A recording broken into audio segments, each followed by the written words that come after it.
Welcome, ladies and gentlemen, to the Conscious Truth Network. James Bartolo here, and today I am with Elke, and we're going to be talking about a subject that is a little bit different from what we're normally covering on the CTN.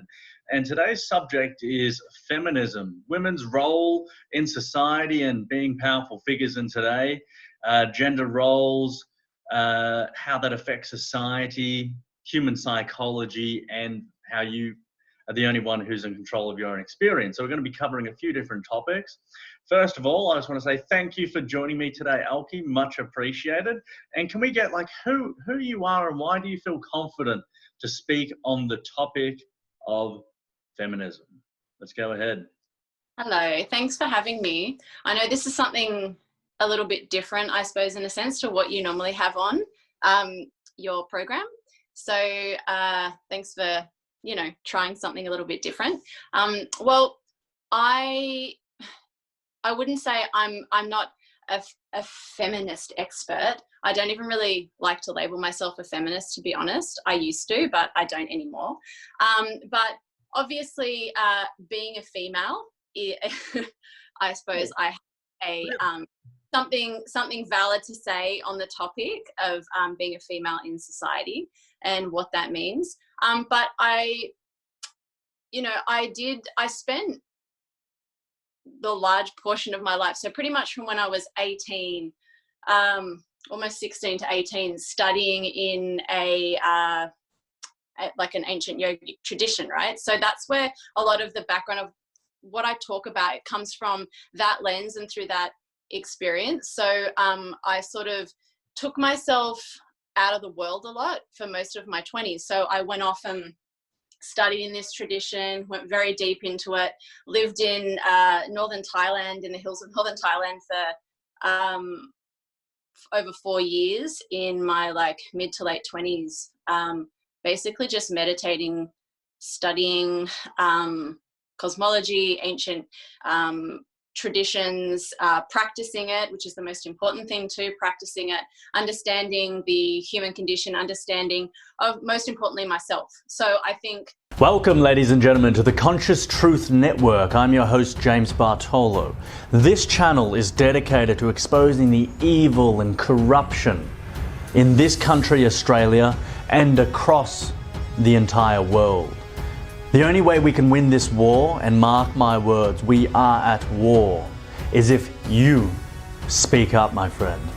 If you like, share, comment on this post, and if you empower yourself to do the very same, to speak up and to get this message out to those people who are in the middle, who seek the voice of reason.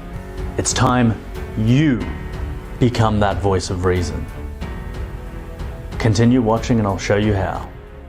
I have a good experience to share with other people. I feel like spending time out of the world and not taking your cues from the world about who you are, but actually starting to look at it from an internal perspective and starting to gain your own self-knowledge and truth, means that once you start to gain that experience, then you can actually share it with others, I guess. So that's where I'll be coming from. I don't know if I'm no expert, but I have a lot of experience with, male-female dynamics, power, the difficulty between the power dynamics between men and women, men in powerful positions, and being a female in that dynamic, and how that, struggles I've had with that. So I can share some of that with you as well.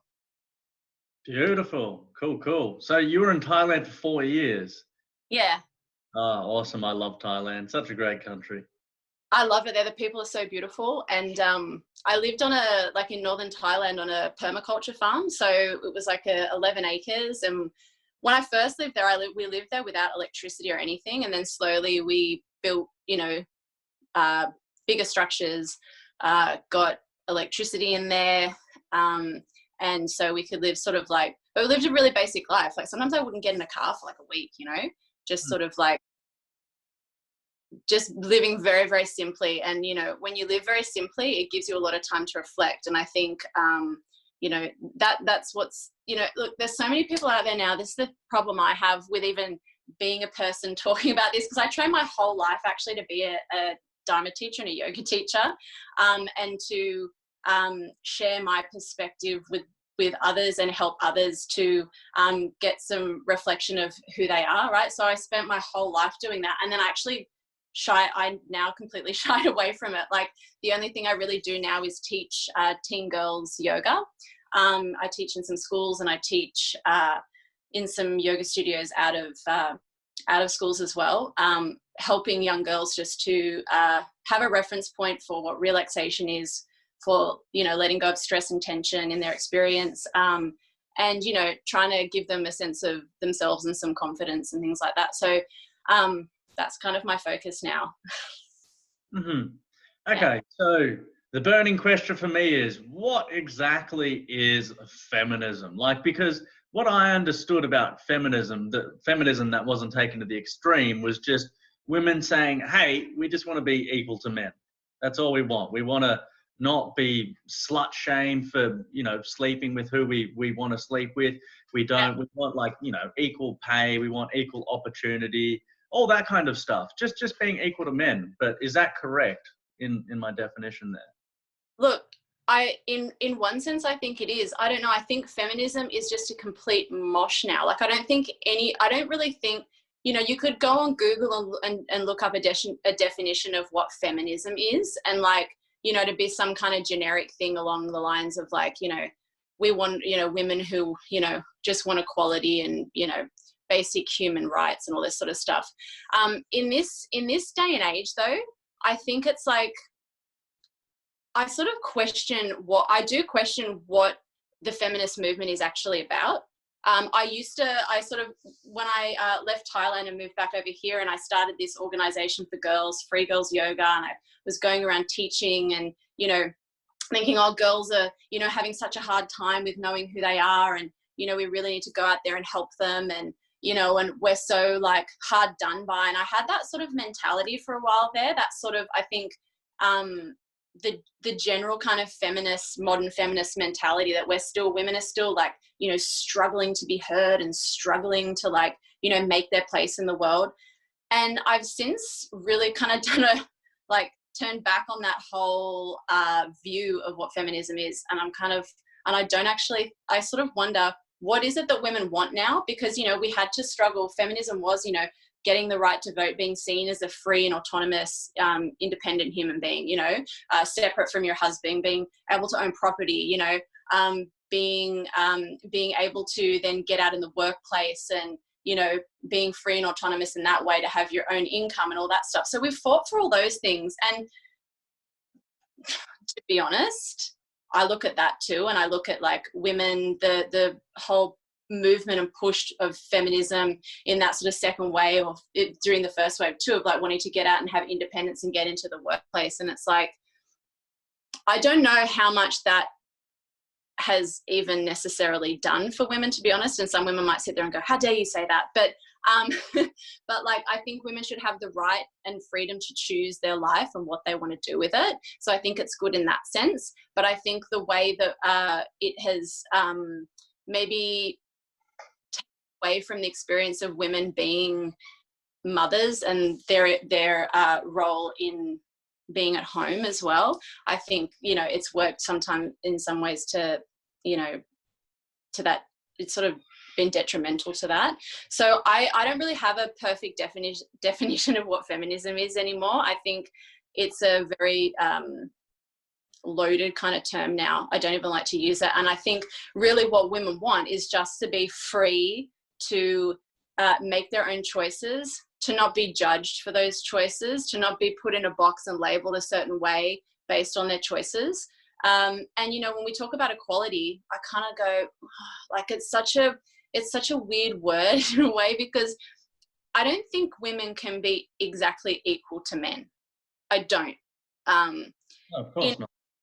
You know, like, I just don't. I think it's like a kind of, like, it's a misguided kind of idea that my biological experience can be the same as a male's biological experience, and that, you know, and that based on that we can have the exact same experience in the world and demand the exact same things. It's like, you know, women have to come to terms with the fact, I think, that we can have children, and based on that, our lives are very different, and there are certain sacrifices that just have to be made. You know, it's just like that. I don't actually think that this idea that women can have it all, I think it's actually a really kind of can be quite destructive to women's psyches to think that. I don't know if you want to talk more about that, but. Yeah, well, something I've heard is equal opportunity, but not equal outcome. I think everyone deserves equal opportunity, and when it comes to women especially, like when I was in the Australian Army and Infantry, there was a bit of talk going around that they were going to start letting women join the infantry, and not many people were too happy with that idea. And, you know, the way I looked at it was like, well, that they should have the opportunity to be in infantry. They should have the opportunity to do whatever they want, but we're not going to change the testing because, say, for instance, there was the infantry PESA, I think they called it. I can't even remember the terminology now. And you had to do like a 15-kilometer pack march with a 45-kilo bag on. You had to do like a 1-kilometer battle run under 8 minutes. You had to, you know, carry jerry cans for a certain distance and all this kind of stuff. It's like, okay, if women want to join infantry, well, they've got to pass the same tests that the men do. We're not going to say, oh, it's now it's not a 15-kilometer pack march. It's like a 5-kilometer, and they only have to carry the jerry's half the distance. Well, no, that's not fair then.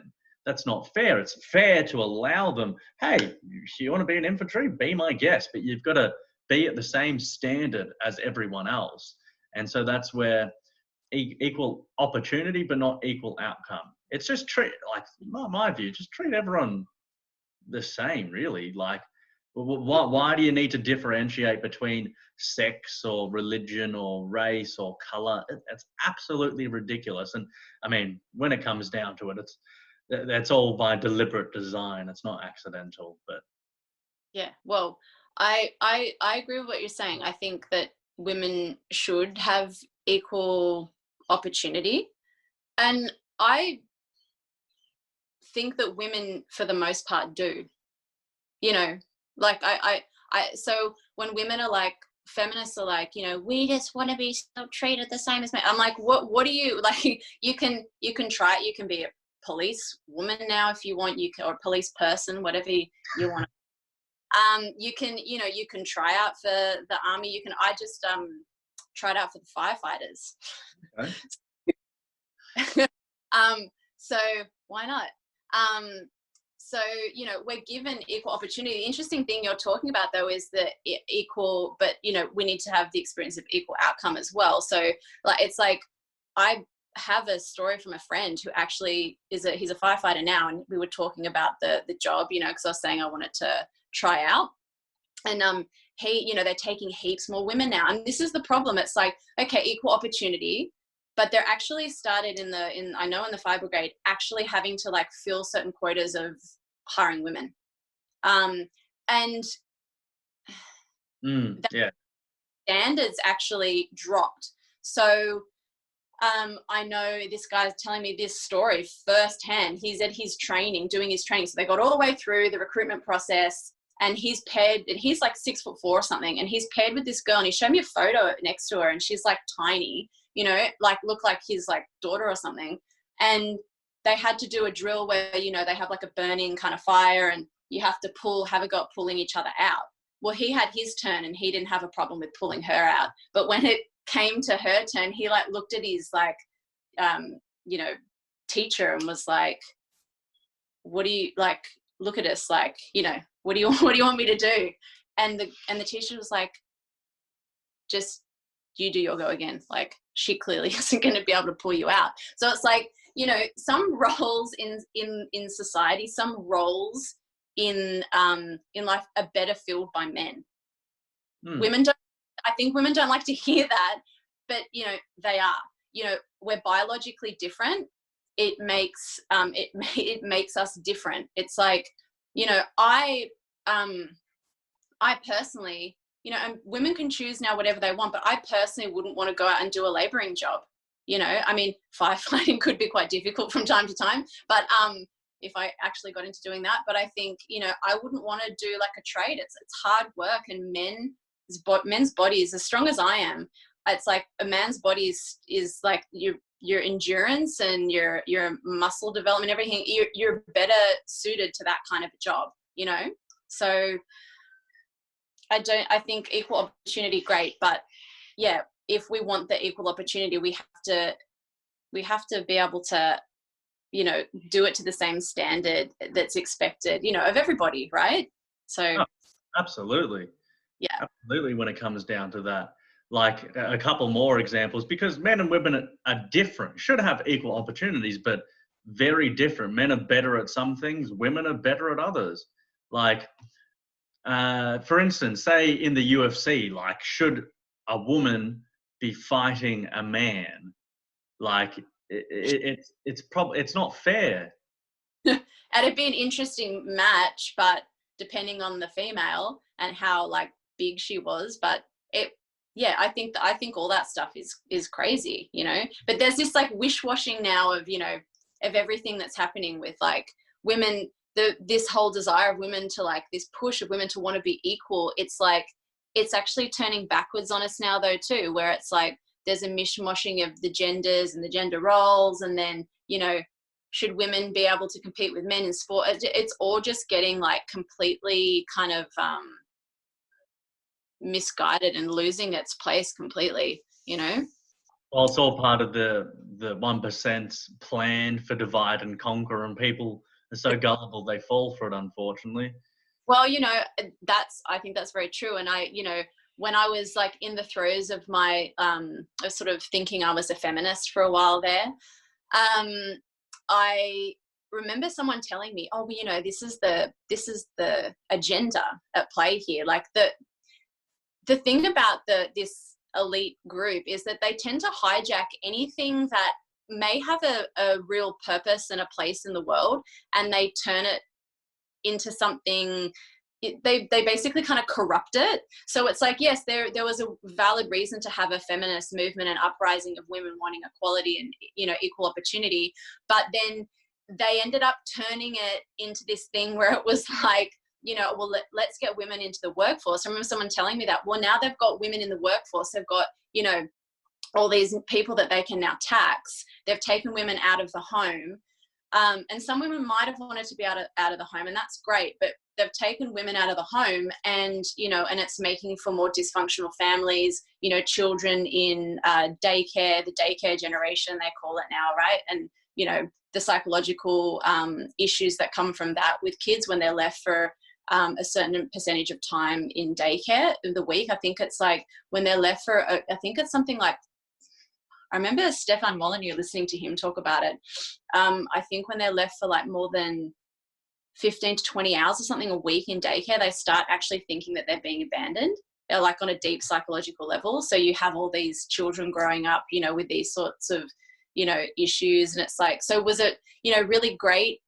That's the beauty of the agenda at play there, isn't it? You know, taking women out of their roles in the home and causing all sorts of dysfunction there, and then they've sort of kept us on this like this sort of drive of like wanting more and more and more and more equality, to the point where we're like squashing men out of our lives and you know, completely ruining the dynamic between men and women and the roles that we both uniquely play, especially together in a partnership.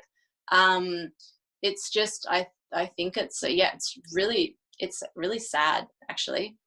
It's really sad. Yeah, they get in there and they just try and destroy everything, you know, like extreme feminism on one end, and then you've got on the other end, have you heard of MGTOW? No. So that's men going their own way, and it's a group of men who have completely discarded women from their lives. They're saying women are evil, they're destroying our lives, we're just going to go abstinent and, you know, not have anything to do with women. I got no idea how they possibly do that, but there's a group of people doing that, and it's like, well, how has that come about? Like, man, that's pretty impressive if they could do that. Good luck to them. Because the agenda is to try and make everyone enemies against each other, like man versus woman, like race versus race. And it's like, well, we're not meant to be enemies. We're meant to work together. And yes, men are better at some things than women. Women are better at other things than men. and that's the point. It's meant to be, when you have a union, you complement each other and you make something that is greater than each individual. When you put that together, it's like the yin and the yang. And it Yes. can be a truly beautiful thing if it's not inverted and corrupted with ridiculous ideologies. Yes. Yes, I 100% agree. It's like actually talking about talking about that union and the yin and the yang of the masculine and feminine, right?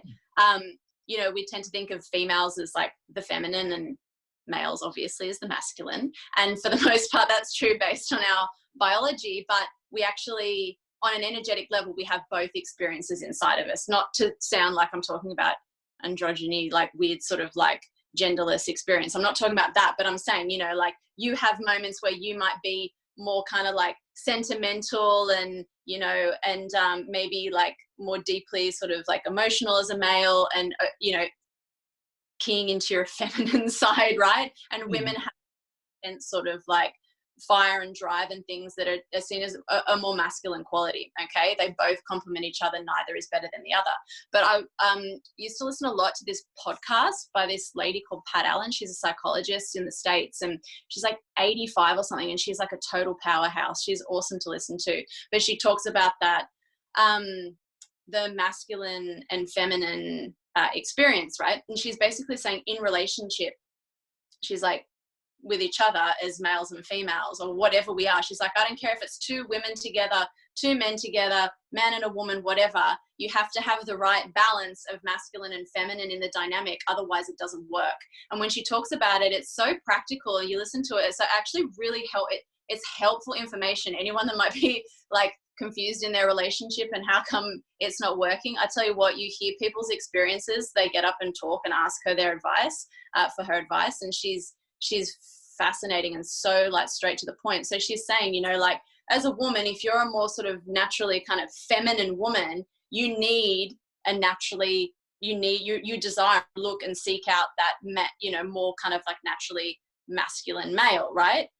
Those energies both complement each other. If you're that kind of hardcore, intense woman that's displaying more kind of masculine, doesn't mean you still can't be feminine, but you on an external level kind of tend to be more masculine, like you're the breadwinner and you're very like driven and focused to go out and get a career and do all that stuff. You are actually expressing naturally more, in some ways, like masculine kind of qualities. So if you get with a guy that's the same, there's like always this kind of like confrontation.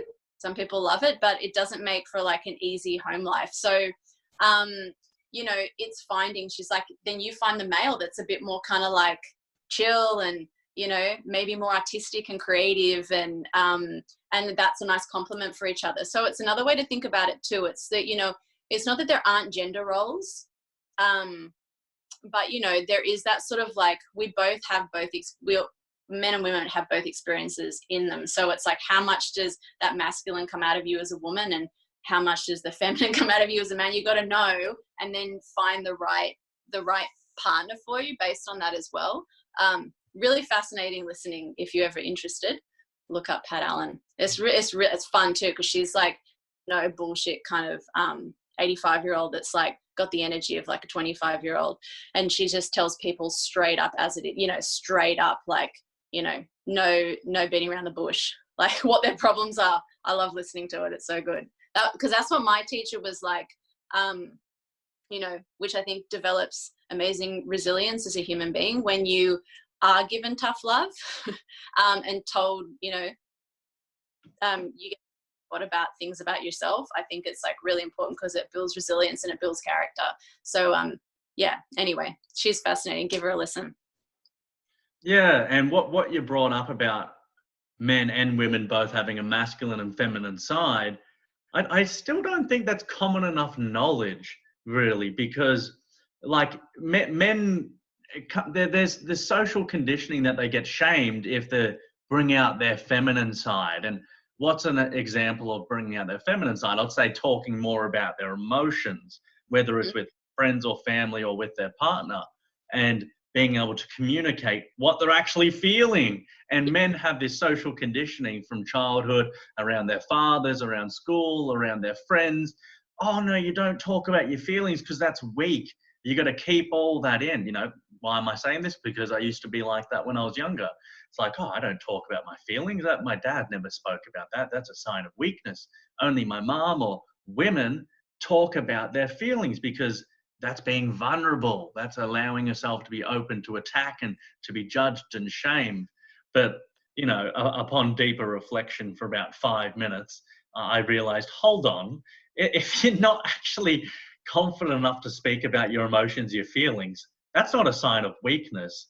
No, sorry. If you can't talk about your emotions and feelings, that's not a sign of strength. That is a sign of weakness. If you can't open yourself up to be able to actually express what you're feeling to a loved one, what's wrong with you then? Like, Yeah. that's weak. You got to be strong to be able to do that, to withstand potential judgment or retaliation or rejection. If you can do that and then move through it, well, that's definitely enhancing your strength of character, because to be a balanced man or woman, you do want to embrace your masculine and feminine. As you said, some people, either male or female, will have more masculine or more feminine energy.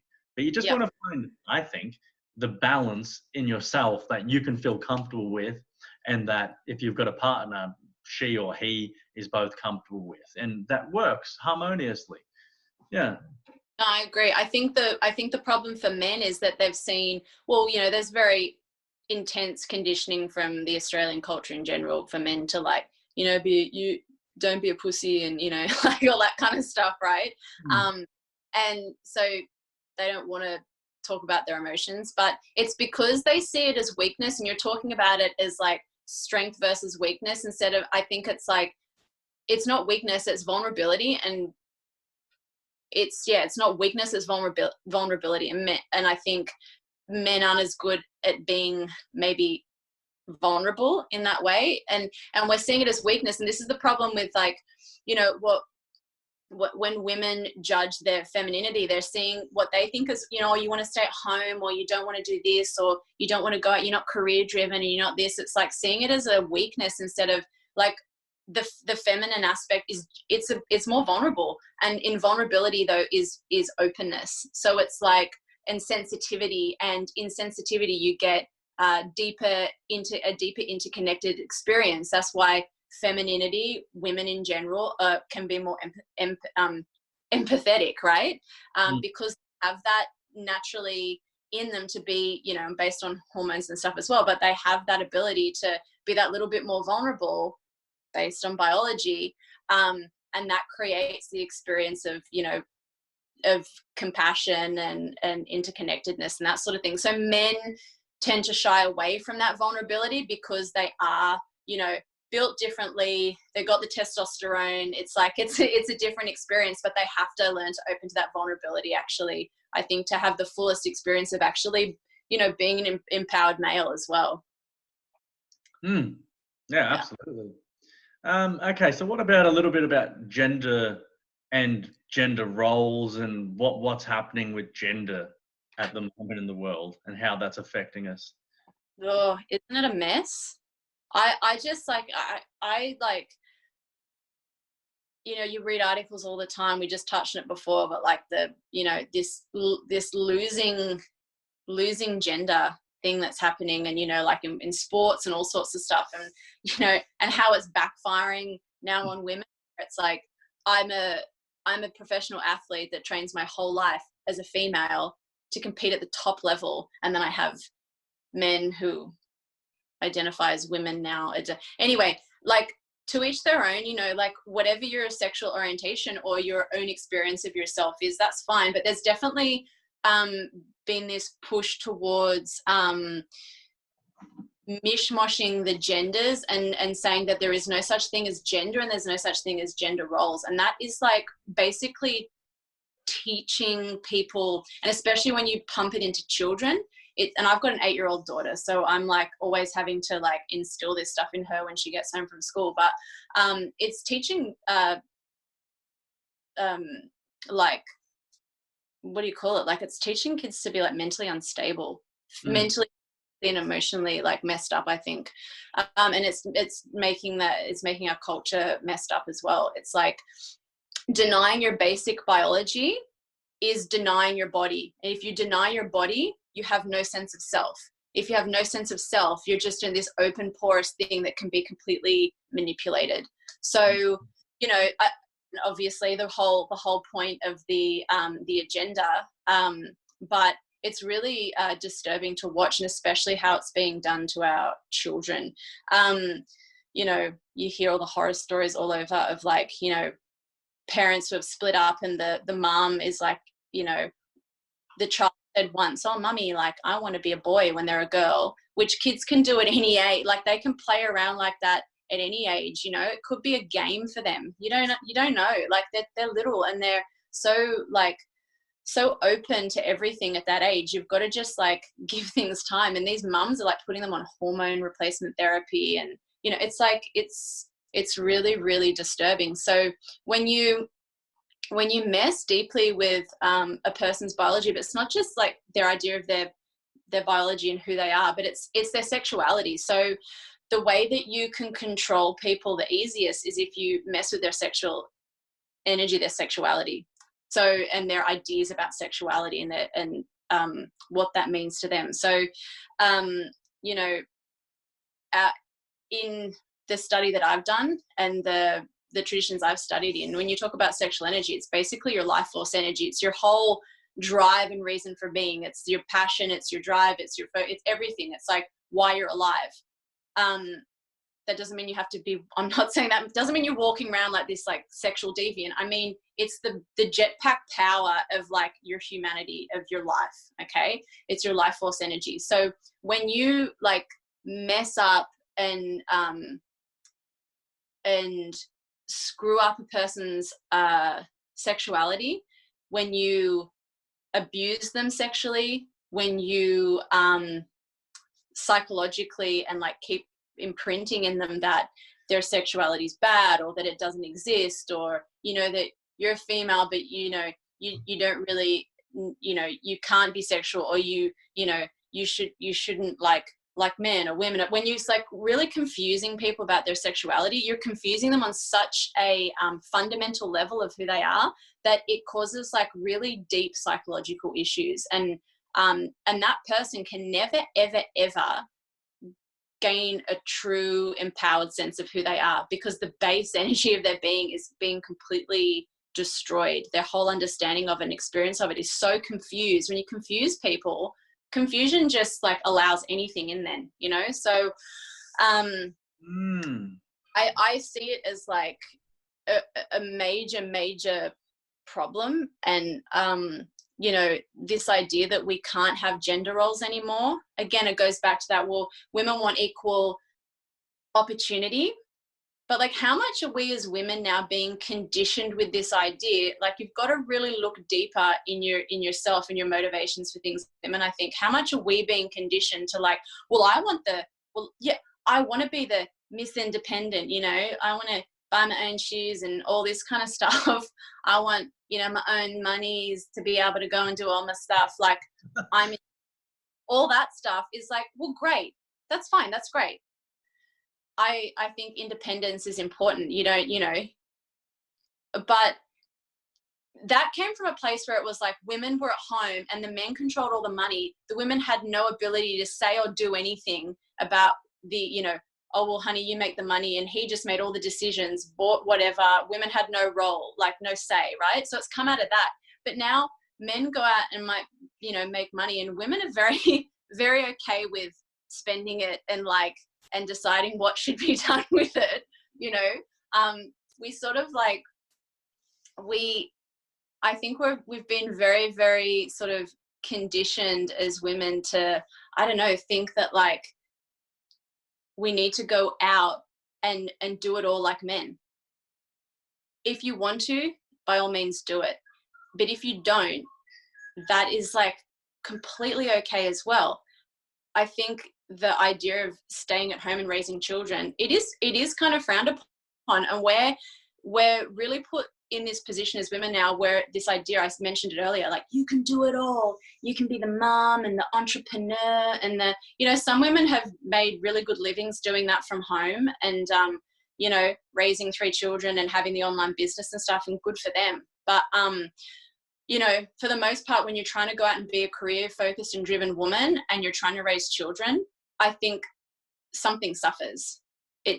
I think for the most part, something's going to suffer, you know, and if you put your focus into your career in some way, your ability to raise your children to the best of your ability as a mother somehow is going to be impeded. You know, it's not going to have the highest expression maybe that it could. So I think we've got to realize this like force and push from outside, from like societal conditioning to like think that we can do it and have it all, do it like men. Well, I don't really think that we necessarily can. If we want to, we can, but things are going to fall by the wayside in the drive to do that, you know? Mm-hmm. Yeah, absolutely. Definitely agree with what you're saying. Like equal opportunity. If a woman wants, you know, it should be perfectly socially acceptable if she just wants to be a stay-at-home mum. Cool. She wants to do that, go for it. If she wants to, you know, not have kids until she's 35 or something and just go out and focus on a career and do whatever, okay, what's wrong with that? She's an individual consciousness. She can do whatever the fuck she wants, like anyone else should be able to do. Yeah, what were you going to say? So, and you say that, and I'm like, and we are able to do that. Mm-hmm. So then it comes back around to like, so what is feminism today? You know, Yeah. what are we actually fighting for? Like, I think we've completely lost the plot with it. I don't, you know, I speak to some women sometimes who work in corporate jobs and you know, and I bring up this idea of talk about feminism and I'm like, it's crap, you know, like we've got the same opportunities now. Like, what the hell do we want, you know? And, you know, and they're like, oh, that's all very well for you to say, but, you know, I get paid less for the same job than my male colleague. And this is a really touchy subject because I don't think women should get paid less for the same job, but it's in this world that works and is based around money and productivity. In those kind of industries, you look at it and go, well, when you're as an employee, when you employ a woman, and especially knowing that they've just got married and they might want to go have babies, you're like, well, I'm not saying that women should get paid less than men. I'm not saying that at all. So women out there, please don't get upset with me. I'm not saying that. But when everything's based on productivity, and it just is, and it's based on making money, I also do understand sometimes why employers might choose a man over a woman, or choose, you know, well, I'm not going to promote you to this role because, you know, you just got married and you're thinking about having a baby, and that means that I'm not going to have you in that position anymore. I'm going to have to hire someone else. I'm going to lose out here. It's like, it's not ideal. Like, it's not an ideal situation at all. Mm-hmm. But, you know, you kind of got to look at it from that perspective. The problem with feminism now is it's like everyone's got this chip on their shoulder. Like, women have got a chip on their shoulder, and it's like, and take everything personally. Like, you know, and I think it's like we've got to look at the bigger picture. Like, how do we fit into the bigger picture and not make it like this personal thing? It's not necessarily a personal attack or a hatred of women or a sexism thing, you know, that's going on. It's like just a practical, you know, way of dealing with your business or the world. Now, I don't think women should get paid less for the same job, but, you know, mm-hmm. I don't know how many get paid less for the same job now. I really don't. You know, I know that there that whole, you know, if you've ever listened to you know, people like Jordan Peterson talk, or I know Milo, you know, a lot about it, you know, this idea of the gender pay gap, and apparently like it supposedly doesn't really even exist the way that we're being told it does, like a lot of things. So, you know, that's something for people to look into a little bit more maybe. I think we're a little bit telepathic. I was literally thinking that before. I was like, I do recall a couple of years ago, like watching a video with Jordan Peterson talking about that pay gap And Yeah. he was just explaining in very technical terms how it's nonsense, and perhaps even reverse the other way, where women, get chosen more often for jobs and get paid more. And I don't know, maybe you could put a link in to the description if people want to watch that and more in depth, because that was a good interview. Really, really, yeah. He's amazing. I love listening to his stuff. Yeah, absolutely. Okay. What were your experiences that you were mentioning earlier? Let's hear them. Oh, okay. Well, they're quite personal, but I don't care. I'm not really a very private person. So, but this whole Me Too movement, right? That's also got What is that movement? the Me Too movement. Yeah, I haven't even heard of it. You haven't? Me Wow. Too. What is it? Hashtag Me Too. It's all about it. It started, I think it was like a couple of years ago. I don't know, something like that. It all started around the Harvey Weinstein stuff. All of the women coming out and going, yeah, I was abused too, and I was abused too, and I was abused too, right? So it started this whole movement of women coming out and going, yeah, me too, I was abused too. Me too, I've been touched too. Me too, I was inappropriately treated by a male as well, right? I can't believe you haven't heard about the Me Too movement, but I'm impressed. Yeah, I don't know. I tend to focus my time on more important matters. Oh, well, careful. You could come off sounding slightly sexist there. So, yeah, there we go. But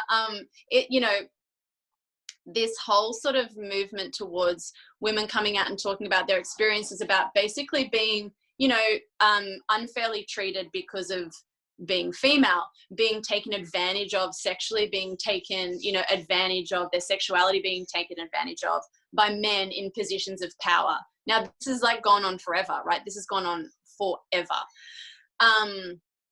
And I don't think it's okay. I don't like it, but it's something that I don't think it's never gonna stop, or it's never gonna change so long as men are men, right? And women are women. So I've been in a dynamic, in a community where I've had a teacher, right? Yeah. Who's basically, he has all this power. You're in a position with this person where you're giving over aspects of yourself, you're trying to learn, and so there's a certain kind of like authority, there's a certain kind of reverence that you're giving this person, there's a certain kind of devotion and sort of service that's happening, and you're opening up in a very vulnerable way as you try to kind of navigate yourself through this experience of learning who you are, right? And any person in a role as like a teacher or anything like that, they have there's a power dynamic. There just is. Yep. And I think people, from my experience, I know I was very much taken advantage of. My vulnerability, my age, my sex, I was very much taken advantage of in that dynamic by somebody who should have known better.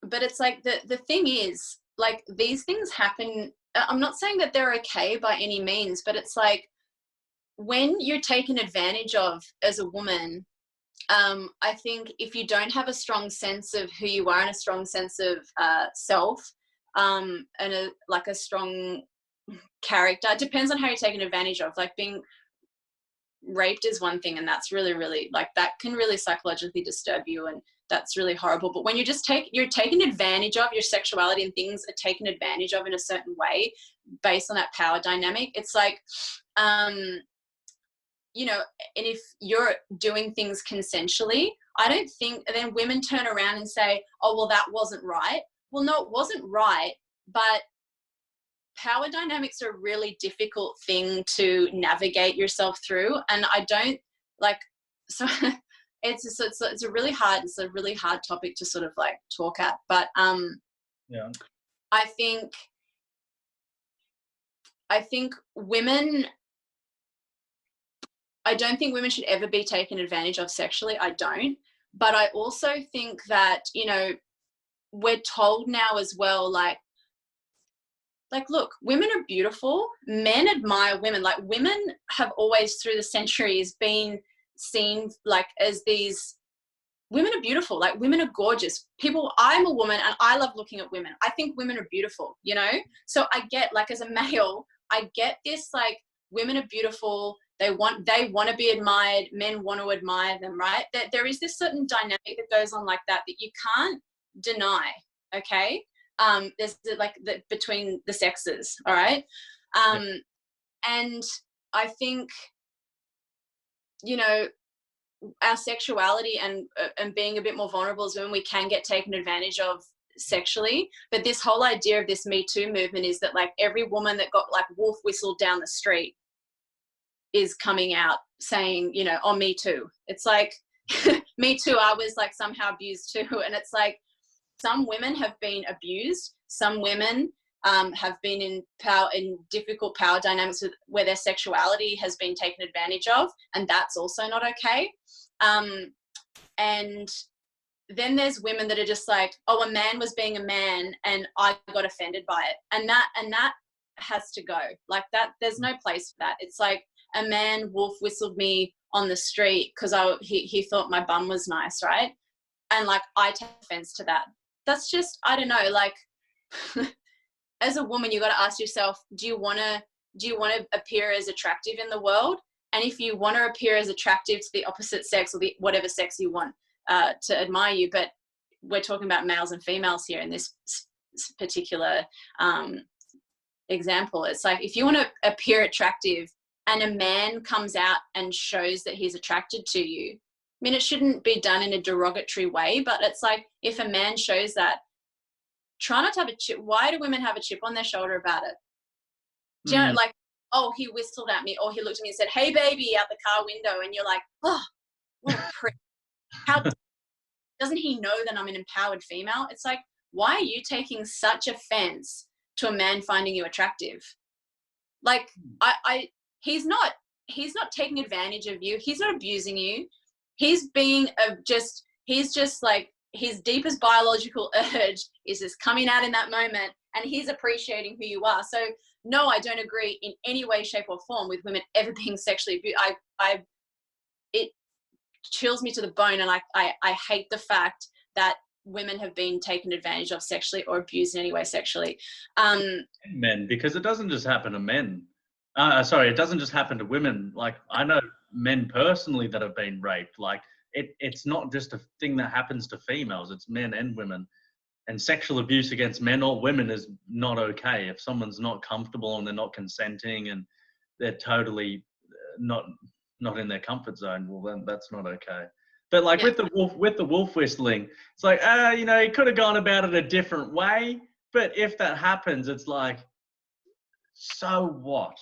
But this is this is the thing that this is the problem with modern conditioning from our modern culture, from our environment, for our society, from our education, from everything we're hearing and seeing around us, is that we're supposed to now take everything so deeply personally, like some deep personal attack on the core of my being, right? Because, you know, somebody said they didn't like me, or somebody said they didn't like my hair, or somebody said that, you know, I had a nice ass, or somebody said that, you know, somebody wolf whistled me, and I'm like supposed to now, we're being told, we're being trained and conditioned to take everything so deeply personally as some deep personal attack, that, like, you're going to be personally attacked in, like, everywhere you go and in everything you do then, because it's like, you know, if something happens that you don't like, it's a cause for you to then have an uprising and, you know, a reason to, you know, want this guy to be fired for this, so that, you know, it's like, it's really it's craziness. It's actually proper craziness. Yeah. Absolutely. Did you want to talk a bit about my video? Did you want to mention that? Yeah. Well, so for anyone who's not familiar, so I created a video. Well, I used to run a boot camp. You see, I've got my poster there. I'm still very proud of it, no matter what's happened since then. I ran a boot camp And then after that boot camp, I closed that July 2019. And then I started creating a course to help high-level elite men to improve their dating skills with women, to rebuild their mindset and really help out with their mindset, and to craft a physique that they're happy with. So body, mind, dating skills. And in one of the videos, I was giving an example of, I guess it would call some of my experience, or maybe I was just bragging a little bit, you know, I can say that. And I was saying that I used to run that boot camp, the business I owned, and I'd have beautiful women. They would come in and they'd pay me hundreds of dollars, and I'd get to check out their asses. I'd correct their form. I'd like flirt with them. And it was amazing, and I loved it. And it was a fantastic time. Like, I got to help train lots of different people and some beautiful women. Like, what's wrong with that? You know, I never went out of my way to make anyone feel uncomfortable. Never done that in my life, you know, unless I've been really drunk or something at a bar like a decade ago. But that's just not something that I do. And a lot of people have taken offense to that. And it's just bringing it back to what I've been talking about. It's absolutely ridiculous. They're taking offense to the wolf whistle, or, you know, a man doing what a man does. It's just they're so far warped in their mind from what reality is, and with everything. And in this instance, the dynamic between men and women, and that a man flirting with a woman who is receptive and flirting back is totally normal. There's nothing wrong with that. It's perfectly fine. But let's get a woman's perspective on that. Did you actually see the video where I said what I said in the 40 seconds, or? In the video, but like, this is the classic, this is the classic kind of Me Too movement thing that's happening, you know, to you. It's like all of a sudden women coming out like after the, like, years or whatever, months, years after the fact, and going, oh, actually, you know, I had a problem with when that person, you know, brushed past my bottom, you know, that man, and now you know, that was wrong, you know, or he took advantage of me. He was my trainer and he touched my bum, or he said I had a bum, or whatever. It's like, I don't know, like, in this day and age as a man, you do have to be really, really, really careful. And like, you know, I don't know, I haven't seen the video, so it's hard for me to speak exactly to the situation, but based on what you're telling me, it's like, I don't know if this woman had a problem with it at the time. Now, it's very easy to say too, because I've had this experience with with the issues I've had with being taken advantage of by a man in a powerful position, right? So, you know, at the time you don't think much of it, or you're like, you admire that person, you respect them, and then you look back on it and go, that was actually wrong. That was actually really wrong, right? So that was my experience personally, but it was a lot worse than being, you know, told I had a nice ass, right? So, but, you know, in this instance, it's like, why months later or years later or whatever it is a person suddenly turning around and going, you're a jackass, you know, and for doing this? Like, I don't know. I don't really get it. It's all part of this like crazy cancel culture, like, you know, misguided feminism, misguided Me Too movement stuff. It's like, if they had a problem with it, you know, maybe they should have said something then. And if they didn't say something then and they recognized it, you know, down the track, which sometimes happens, then they could have written to you and been like, personally, hey James, I just want you to know, like, that this interaction that we had at the time, I didn't think much of it. It maybe felt a bit weird, but I brushed it aside. But I want to let you know, like, if you did that maybe with other women, or in the future, going forward, if you acted like that with other women, you might come across a problem, because people could take it the wrong way. You know, why can't people just be adult?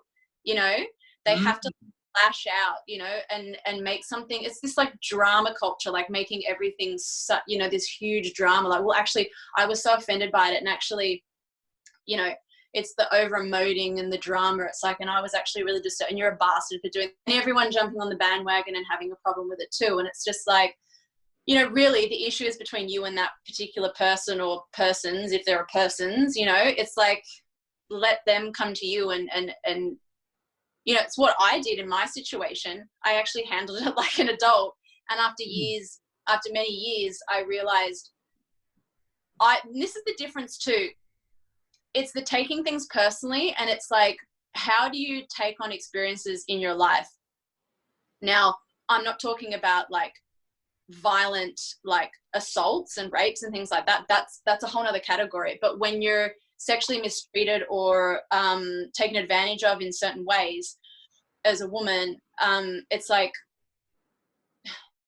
how you take on that experience is based on your own sense of self-worth and sense of empowerment and strong sense of self and strong kind of like core of who you are. So it's like, you can feel like you were deeply mistreated and abused, or you can look at it and go, and maybe you were, but how do you take on board that situation? It's like, I handled mine like an adult. And for me, that was the best course of action, to just turn around years later and write a really long letter and go, you know what, I look back and go, this and this is wrong. But actually, for me personally, I don't feel abused, or I don't feel like anything bad happened to me. But was the behavior inappropriate? Yes. But I didn't take it on as some personal thing. But, you know, everybody's at a different place in their own evolution of who they are, and how, you know, based on that, you're going to either take things deeply, deeply personally and they're going to disturb you, or, you know, you can like learn from them, move on and grow. And that's a really personal thing. So I suppose if you're like, you know, but when we're talking about you saying someone has a nice ass, I mean, all that stuff now, to me, I just kind of go like, get over it. There's like way worse things happening in the world when it comes to women being sexually exploited than some, you know, like fun, intense, like passionate, like, you know, testosterone driven male saying you got a nice ass, which you probably would have wanted him to say anyway, maybe. Like, I'm not saying women are asking for it, but what I'm saying is like, if I'm a woman in a pair of tights and a guy thinks I have a nice bum, I would be quite happy with that. Yeah, exactly. Well, the thing is, yeah, I never actually said it to them, so. Oh, well, you never said. No, I didn't say that to him. And so wait, say that again. I didn't hear what you said. So I didn't even understand then what this all is about. Is it just because you? I'll try and say it verbatim. What I said in the video verbatim was, I used to run a boot camp. I'd have beautiful women paying me hundreds of dollars. Okay. They'd come into the boot camp. I'd get to train them. I'd check out their asses. I'd correct their form. You know, would say sexual innuendos, which is flirting, and it was awesome, and I loved it. Yeah. So you were like, you're just kind of like joking around. I don't know, if people are going to be, if women are going to take offense to that, then. Well, the funny thing is, none of the women I actually did it with have taken offense. It's all the ones who are, you know, sure, they're nice people, but there's no sexual attraction whatsoever, but they're all the ones getting upset because all the women I've flirt with, like, well, they're the ones that because you didn't find them sexually attractive. So they've got some kind of, it's all the women with the chip on their shoulders. It's like, you know, they're all the ones that are causing a lot of the problems in these Me Too movements and these like extremely reactive like responses to like a man just doing what's a natural biological sexual urge, which is finding a woman attractive. It's like, come on, you know, we've really got to like grow up. It's really, it's so childish. It's so childish, you know? Ridiculous. So, because, you know, all the women I was flirting with, like, I would see outside of boot camp. I was friends with them. I'd go to other gyms and train with them. I'd go do other stuff. And as a man, when interacting with a woman sexually or intimately or flirtatiously, it's all about calibration.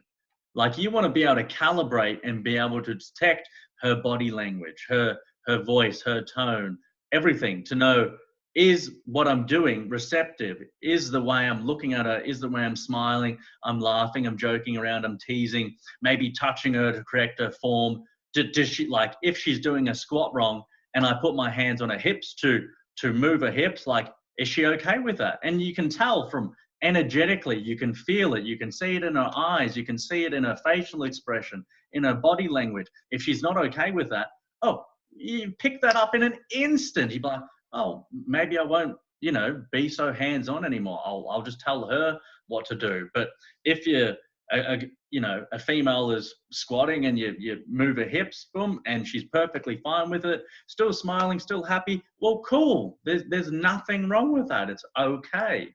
Yeah. So it's all about calibration. Yeah. Yeah. And learning.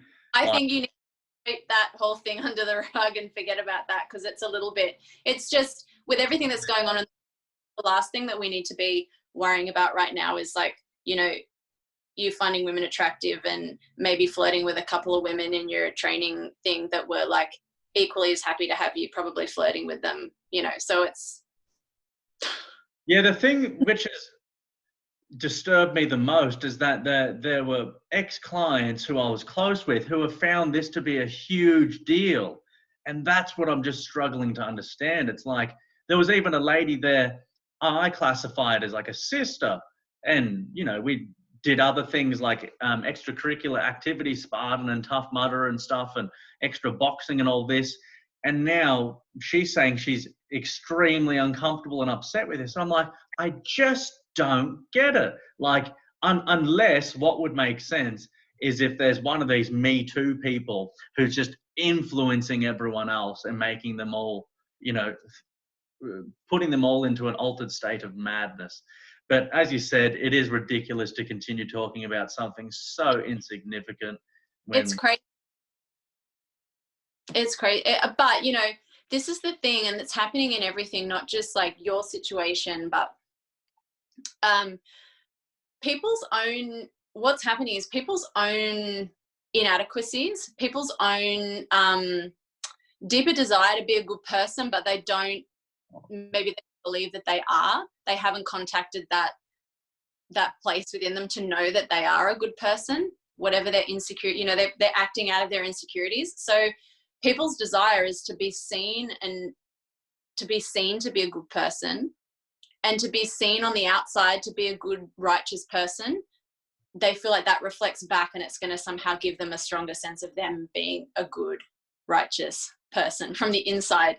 So something like this happens, and everyone is so quick to jump on and go, oh, well, yeah, no, that is wrong. No, that's so wrong.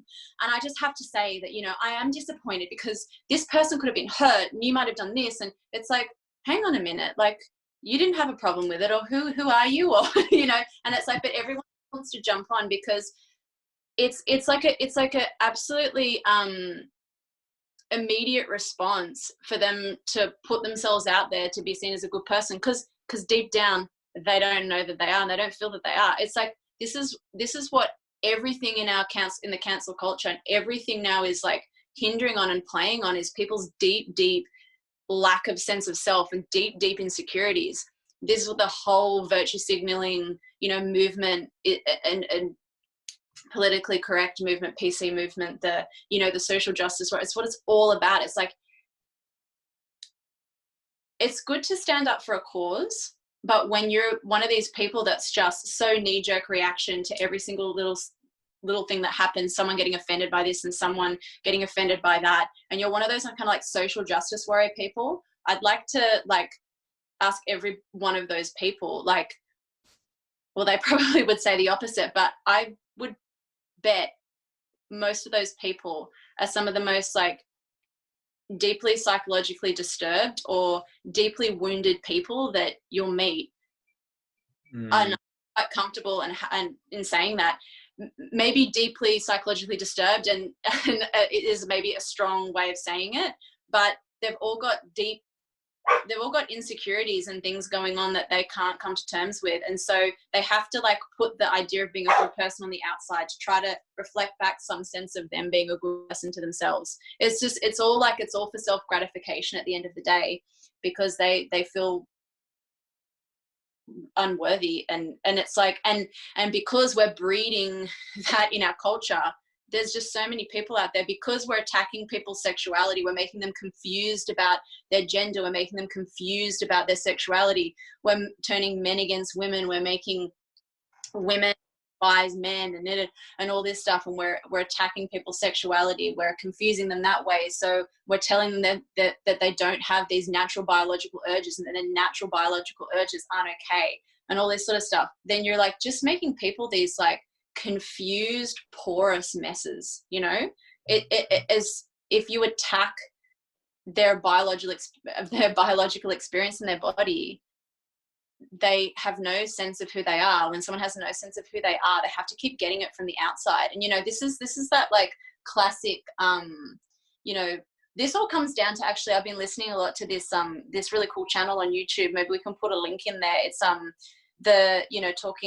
he talks a lot about, it's kind of commentary on a lot of great, you know, the great psychologists, and talking about Nietzsche, I think that's how you say it. Yeah. And the whole theory of like herd morality.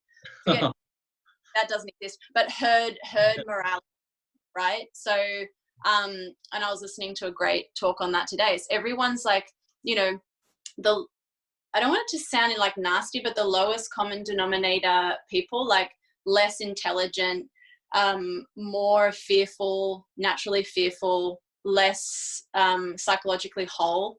The only sense of self that they have is reflected from outside, right? Because they're kind of hollow on the inside.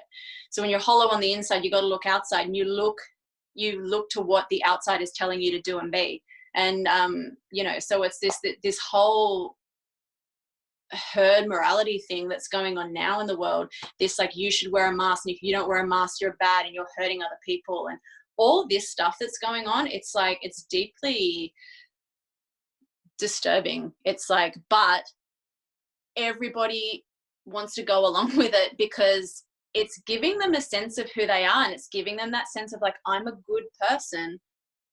Well, now, because I don't really know who I am, but everybody beside me that's in a position of some sort of authority is saying that I'm a good person for doing this. So now I can feel like a good person for doing it. You know, it's playing on people's deep insecurities. It's like, you know, this is wrong, but it's been going on forever. Yeah, exactly right. You brought that to light to me, because the cabal has inverted and destroyed people's sense of purpose and people's sense of self, and they have no idea who they are, what they are, where they are, and what reality is.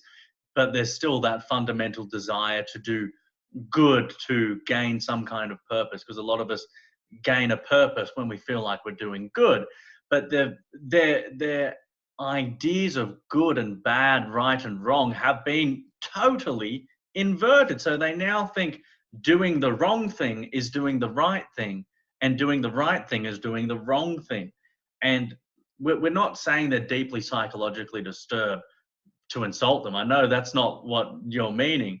That's a bit of a strong way of saying it, but yes. It's coming from a place of compassion, really, and empathy, because they are deeply psychologically disturbed.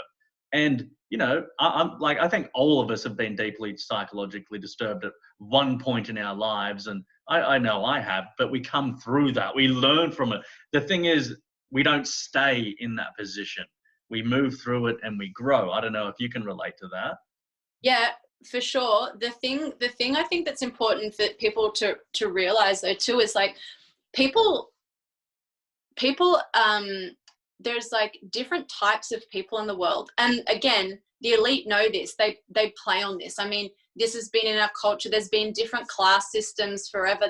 But there's different kinds of like physical, mental constitutions of people. People are born a certain way. And, you know, you can't change that like inherent sort of character that you're born with. You can grow strong in who you are, but there are people, and the majority of people are actually gain a greater sense of who they are through connecting to their outside world. Okay, other people, I'd say like more intense kind of warrior, fiery types, and they're like a smaller group of people in the population. Probably a lot of people that are on this channel, and you know, people like you and me, they're sort of like, we don't necessarily have to look outside for our sense of who we are. We kind of like, we know it inside, right? I mean, everyone has to come to that conclusion at some point in their lives, but this idea that like we can change people, or that those people that are fearful, or those people that are more insecure in themselves, or those people that like, you know, need that confirmation or that kind of like community kind of confirmation of like feeling a stronger sense of themselves, it's actually kind of, it is actually like a natural inherent sort of part of some people. They're born that way. It's not like bad or wrong, but it just means that they're so easily influenced. And like this idea that like we can all become these sort of like fiery, intense, like warrior people, and why can't we all stand up and just, they'll never do it, because they'll only ever go with what the majority is doing. They can't. It's like this idea too that people think that, you know, it's like, if I just like give this person this information, I'm sure they can take it in and hear it, and they'll realize that, you know, we're all being lied to. You know, how many times have we all had conversations with people that, you know, we feel like we're giving them great facts and information that there's no way they could possibly turn around and say, oh, I don't agree. Like, that's crazy, you know, but it happens all the time. And something I realized through my experience, like hearing teachings about the self for like many years, you know, from all sorts of different traditions, all sorts of ancient texts, and in like Kashmir Shaivism, which I studied, and understanding cosmology and understanding, you know,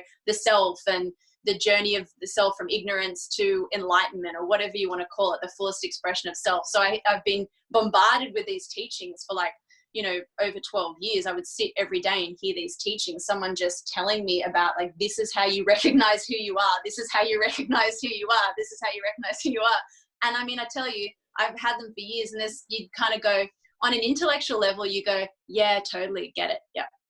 And then you're still acting out in the world in a completely dysfunctional, crazy manner. And then you keep hearing it again. You're like, yep, totally get it. Yep, totally get it. It's like something, it has to register on a body, mind, and energy level for it to fully embody that knowledge and wisdom. So it's like, it's been funny because I've heard knowledge given to me for years, and I've taken it and gone, wow, that's so true. I do need to do that, or I do need to take that on, or I do need to see the world this way. And then I hear that same knowledge given to me like 5 years later, it comes to me in a completely different way. I'm like, and you know, you hear it in a completely new way, and it transforms you, and you take it on in a whole different way and embody it in a whole different way. What I'm trying to say is that like knowledge and information it's energy and consciousness, and it's what the whole universe is made up of. But when we speak and share something, it is, that information is knowledge, that knowledge and information is energy and consciousness. And when you share that with someone, they might not be able to take in that experience of that energy, because it doesn't fit with them at that point in time. It's like it bounces off, you know. It's this idea that we can all just take it in and hear it the same. It doesn't work like that. So it's like, it's very easy to get like, and I'm a super passionate, aggressive, kind of intense person. So it's like, you know, you can get angry and be like, why can't people just wake up and see what the f is going on, you know? But they literally can't. And it doesn't mean that you're like, oh, well, it's okay, you know, but you also have to think it's important to keep some form of compassion, because as fiery, aggressive types, and aggression is good, like we need it, that fiery intenseness is important, and we need people like that. But I think it's like, you know, you have to keep that arrogance and aggression that like us kind of fiery people have. We have to make sure we keep it in check, and it doesn't disconnect us from others as well, because you know, it's so easy to just fall into that trap then of just doing the thing that everyone wants, the agenda wants us to do, which is just to keep separating ourselves more, you know. I think that's an important thing to remember during this time. It's like so easy to just be like, you know, idiots, you know, and I say that on a daily basis, but you know, we still got to remember that like people just, they aren't in a place to hear it or see it or experience it or take it in, you know. And a lot of time it's not their fault, because you look at all the weapons posed against them, fluoridation in the water, you know, injecting poisonous, toxic, heavy metals into their brains, the GMO, all the chemicals and poisoning in the food, the brainwashing in the news, the media, the TV shows, Netflix, music videos, pop culture. You know, it's like, well, it's almost a surprise. Like, how do we survive that unscathed? You know, like their consciousness has been lowered to such a low vibrational state. Yeah, that's why it is so hard to connect and communicate with them. Because for us, so much higher on a consciousness level, we forget that you know, sometimes the people we're communicating with are on such a lower consciousness level. Consciousness is different from intelligence, very different. Consciousness is, the way I describe it, as a curiosity to understand your reality to a greater level. And a lot of people just are not having it, because their consciousness has been pushed so far down and suppressed, because most of what these people believe is just nonsense, but they believe it to be true without any evidence or facts to support it whatsoever. So yeah, definitely agree with what you're saying. We've got to remember to be relatable, which sometimes can be difficult, because we're all human. Like when the camera's off, like you should hear the stuff that comes out of my mouth, but it's like, and I'm trying to be like really, you know, I'm not trying to be, I am also, I authentically do care about other people and their suffering, you know, I really do. But yeah, it is so easy. Like I know personally, that's my biggest downfall as a, you know, as a fiery, intense, you know, individual, is to disconnect from those others and really, you know, separate myself, because, you know, it's hard to relate, but you just have to, you know, try and have compassion, as they say, you know, whatever that means. But you have to try and, you know, and still be caring, I guess, you know, it's hard. So anyway. Yeah, absolutely. All right, we've been going for over an hour now, so I think we'll wrap up soon. Is there any final thoughts or a final topic you want to finish up on? Final words? I guess sort of going on from what we were just talking about, like, I think right now with everything that's going on in the world, and the people that are actually awake to it, you know, it feels like you're kind of, every day you're being bombarded from stuff, information coming from outside. You're on Facebook all the time, like, what's the latest in the lockdowns? What's this idiot Dan Andrews doing now? You know, when's New South Wales locked down? Like, everything's just kind of constantly coming at you. I think it's easy to feel bombarded, overwhelmed, all that sort of thing. The thing is, and you can kind of feel, maybe you can even feel like, Jesus, how do I, like, what do I do? Like, how do I gain any sense of like control in this situation? What can I do? And the thing is, like, we've never had control about we've never been in any kind of control about what's going on in the world around us. And I'm not just talking about like the cabal or the elites or whatever, their whole regime or what their plans and agenda. I mean, just in general, like, we think we're under the delusion sometimes that we have this sense of control as human beings about what's going on around us, but we have zero control of the world around us and what happens. And I think the most important thing is that people have to, during this time, not use what's going on in the world as an excuse to neglect the self, as an excuse to forget about constant self-reflection, constantly looking back at yourself, constantly doing things to keep yourself, like, you know, healthy, fit. Because it's easier in isolation. It's like, these bastard, you know, elites, they've locked me down now. Look what's going on. You know, I can't do this, I can't do that. And like, you know, maybe another bottle of red wine will just, you know, help today or solve all my problems. Or, you know, it's really easy to kind of like fall into that, I think, mindset, because you just feel like you're losing control, but you never had it anyway. The only thing you ever have control of is yourself. Okay. And in that regard, the only thing you really have control of is how you choose to experience the world around you. So I think people need to like keep making time for like self-nourishing things, you know, constantly kind of like doing things that are going to keep your mind, body, and emotions stable and grounded and healthy, because that's the only thing that you could ever do anyway. It's just reminding us that it all comes back to the self. And the more that we as individuals, I think, stay in that place of like constantly trying to better ourselves, not the idea from the outside about being a good person, but better yourself, know yourself more deeply, stay connected with who you are. It's like, that's the only thing that you can do anyway. So I think it's important to not neglect that, especially at this time, or think that this is the time that I've just got to be so worried about everything that's going on around me. Well, yes, you do, because that's the world that you're living in. But at the same time, don't do it at the detriment of like,